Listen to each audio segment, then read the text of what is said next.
আসসালামু আলাইকুম।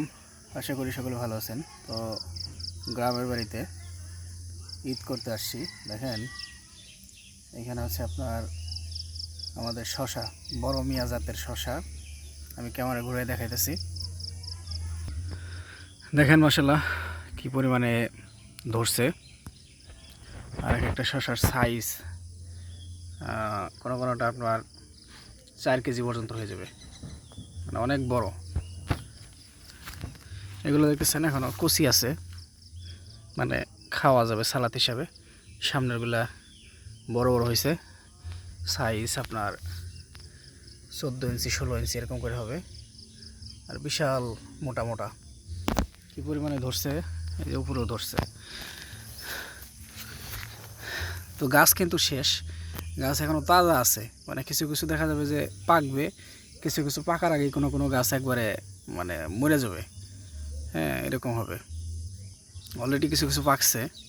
তো আমি আপনাদেরকে আরেকটু ঘুরে ঘুরে দেখাইতেছি।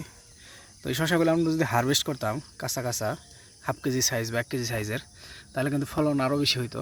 কারণ একটা গাছে যদি এরকম 3-4 কেজি সাইজের একটা বা 2টা শসা থাকে, সেই গাছে কিন্তু শসা ধরার কথা না। হ্যাঁ, তো এগুলোর পরিচর্যা আরও উন্নত করতে হবে। আরও বেশি বেশি পরিচর্যা করলে ফলের সাইজ আরও বড় হবে এবং কি গাছের জীবনকাল বাড়বে। হ্যাঁ, দেখেন এই শসার ভারে মাছাগুলো একেবারে মানে নুইয়া পড়ছে, ঠেকা পড়ছে ইয়ার সাথে, মাটির সাথে। দেখতেছেন কত বড় বড় শসা। এই দেখেন একটা দানব আকৃতির। এটা মনে করেন যে বড় সাইজের যে লাউ আছে না, ওরকম বড়, বিশাল বড়। এই যে কতটুকু হয় দেখেন, 1 বিঘা, এই যে 1 বিঘা, 2 বিঘা, তার থেকেও কিছুটা বেশি, অনেক বড়। এদিকে দেখেন কত শসা, সামনে কিন্তু অনেক শসা। আমি এদিকে যাইতেছি, এই ভিতরের এদিকে আছে।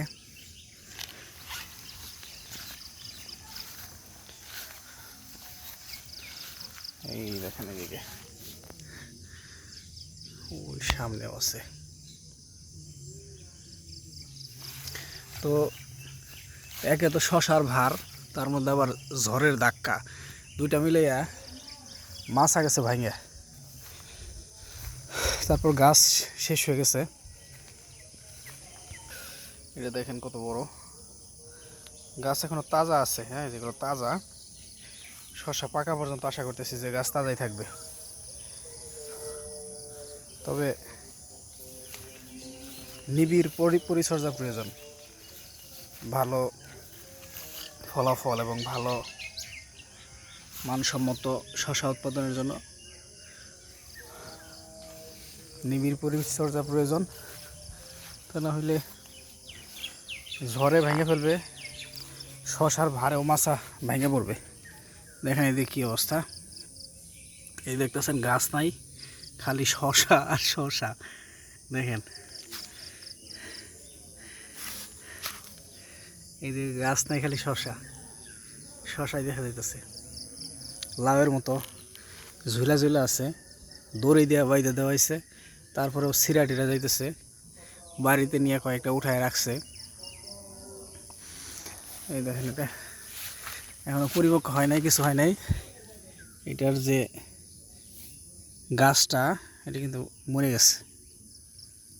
সমস্যা এই ধরনের, পরিপক্ক হওয়ার আগে যদি গাছ মরে যায়, এটা না খাওয়া যাবে না বীজ হবে। এদিকে দেখেন কি পরিমাণে ধরছে। এদিকে আর কিছু উঠে রাখছে বাড়িতে।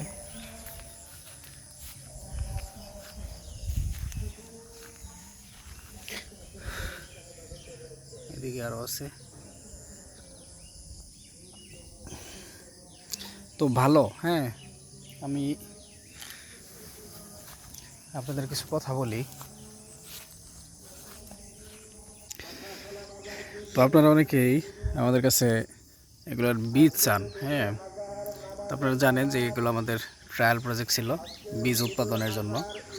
আমরা এগুলা নিয়ে আরও পরীক্ষা নিরীক্ষা চালাবো যে বছরের কোন কোন সময় ভালো হয় এবং কিভাবে করলে ভালো হয়, ফলাফল কি, এগুলো আপনাদেরকে আমরা দেখাবো। ওই দেখেন একটা পাইকা লাল হয়ে আছে, কত সুন্দর। তো এগুলো আপনাদেরকে দেখাবো এবং আমরা নিজেরা পরীক্ষা